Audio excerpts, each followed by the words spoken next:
பார்த்தீங்கன்னா, ராணிப்பேட் மாவட்டத்தில வந்து ஒரு சின்னதா ஒரு கடை வச்சு வியாபாரம் பண்ணிட்டுருக்கேன். ஷான் வச்சன் மொபைல்ஸ்ன்ற மாரி. இப்போ வந்து திடீர்னு 2 நாள் முன்னாடி என்னோட அக்கவுண்ட்ல வந்து காசு வந்து மைனஸ்ல ஆயிடுச்சு. என்னன்னு சொல்லி பார்த்து நான் கஸ்டமர் கேர்ல கால் பண்ணும்போது, "நீங்க பேங்க்ல கான்டாக்ட் பண்ணுங்க சார்னாங்க." உடனே நான் பேங்க் கால் பண்ணும்போது, என்னோட அக்கவுண்ட் வந்து மைனஸ் ரூ. 36,00,000 இருந்தது.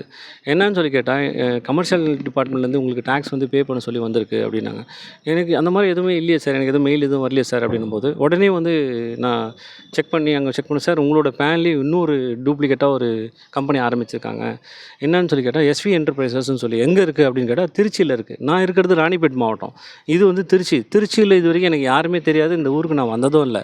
என்னோட டாக்குமெண்ட் பேன் கார்டை வச்சு டூப்ளிகேட்டாக ஒரு கம்பெனி ஒன்று ஆரம்பித்து அதில் வந்து ரூ. 36,30,30,000 வந்து டேக்ஸ் கட்ட சொல்கிறாங்க. அது எப்படி தான் என்ன ஒன்றுமே புரியல.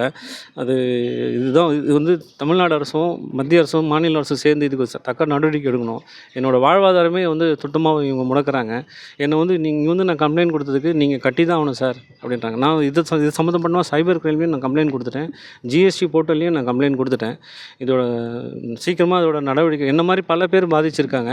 இன்னும் கொஞ்ச நாள் நேற்று கூட ஒரு மேடம் பார்த்திங்கன்னா, இதே திருச்சியில் கலைவாணின்னு ஒரு மேடம், அவங்க வந்து கேஸ் கூட காசு இல்லாமல் ரொம்ப கஷ்டப்பட்டாங்க. இந்த மாதிரி டெய்லி ஒவ்வொருத்தர் சாதாரண மக்களே பாதிச்சுட்டே இருந்தால் நம்மளோட நிலைமை என்ன ஆகுதுன்றதே தெரியல.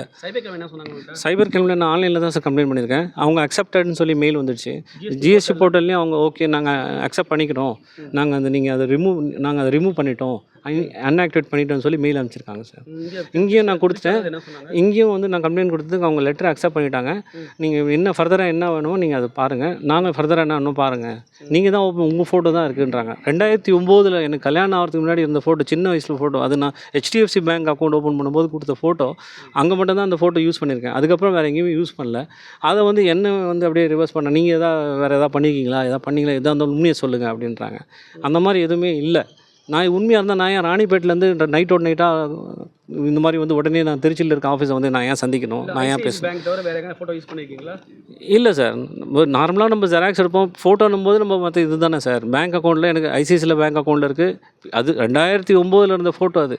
அப்போ கூட அவங்க என்ன சொல்கிறாங்க, என்னோடய பேன் நம்பர் வச்சு அப்போ தான் அவங்க ஐசிஐசியில் அவங்க அக்கௌண்ட்டில் என் நம்பர் வச்சு அந்த அட்ரஸ் வச்சு எனக்கு கேஸ் இந்த மாதிரி அனுப்பிச்சிருக்காங்க. நீங்கள் 36,00,000 கட்டணும் அப்படின்னு சொல்லி. ஏற்கனவே ஒரு அக்கௌண்ட் இருக்கும்போது அக்கௌண்ட் எப்படி ஓப்பன் பண்ணாங்க? இல்லை, அது ஓப்பன் பண்ணுறாங்க. ஆமாம், அது வந்து அது அவங்க அந்த அதிகாரி தான் சார் கேட்கணும். இந்த பாலக்கரை பிரான்ச்சில் தான் இவங்க தான் ஓப்பன் பண்ணியிருக்காங்க. அதே மாதிரி அது எங்கன்னு கேட்டால், இங்கேயே திருச்சியிலே இருக்க மெயின் ரோடு, மதுரை மெயின் ரோடுன்னு சொல்லி போட்டிருக்காங்க. அது வந்து அந்த மாதிரி ஒரு இடமே இல்லை.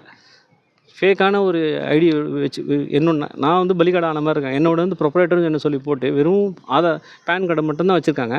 மற்றபடி பெங்களூரில் ஏதோ ஒரு ஃபெடரல் பேங்க்கில் ஓப்பன் பண்ணியிருக்காங்க, வேறு ஒரு மொபைல் நம்பர் கொடுத்துருக்காங்க, வேறு ஒரு இமெயில் ஐடி கொடுத்துருக்காங்க. சம்மந்தமே இல்லாமல் என்னோட டாக்குமெண்ட் மிஸ்யூஸ் பண்ணி ஃபோர்ஜரி பண்ணி ஃபுல் அண்ட் ஃபுல் ஃப்ராட் பண்ணி நிறைய பிஸ்னஸ் அயர்ன் பிஸ்னஸ் பண்ணியிருக்கேன். நான் வந்து வாட்ச் தொழில் பண்ணுறேன். மொபைல் சர்வீஸ் பண்ணிகிட்ருக்கேன்.